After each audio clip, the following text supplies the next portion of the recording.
Borders around the world are closing fast after a mutated COVID variant called Omicron were detected at more countries. The strain, which was first reported in South Africa, also renewed calls to tackle vaccine inequality. The emergence of Omicron not only thwarted global recovery efforts, but also threw holiday plans of many down the drain. While this Christmas market remained in Brussels, visitors were worried about its imminent closure with the arrival of Omicron. Belgium, along with Germany, Italy and Britain, have detected cases of the highly mutated variant. With a rising caseload and slow inoculation drives, there is an atmosphere of gloom and doom across Europe, except this man.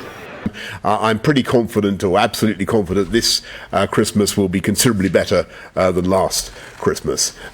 Britain, however, wasted no time tightening border controls to stem the potential spread of Omicron. It has barred foreign arrivals from Malawi, Mozambique, Zambia and Angola, on top of 6 other African countries. Arrivals elsewhere would have to self-isolate until getting a negative PCR test result, and face masks will be needed in shops and on public transport. Highly immunized Israel also banned all foreigners amid fears that a new variant could outwit the vaccines. That boosters will give high enough antibody coverage that actually that's going to be enough to cover this. The second is that vaccine manufacturers have been producing broader vaccines anyway to get broader coverage across potential new variants. So those are in the pipeline. And then a couple of companies have already said they could tweak their existing vaccines and get a new vaccine out specifically against this in about 100 days. Fingers have once again been pointed at the West for not doing enough to alleviate the vaccine shortage at less developed nations. In the African continent as a whole, they've been very short of vaccines compared to Europe or North America.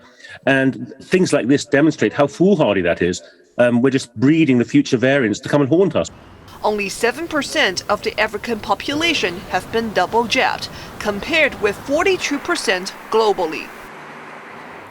Back locally, British Airways has temporarily suspended passenger flights to and from Hong Kong after more of its aircrew members were sent to Penny's Bay Quarantine Center. Flights to the SAR will only resume from December 4th. Britain's flag carrier apologized to affected passengers, saying they have to review operational requirements. 2 British Airways aircrew were tested positive for COVID, one yesterday, the other one last Saturday. That forced all staff on the flights to be quarantined.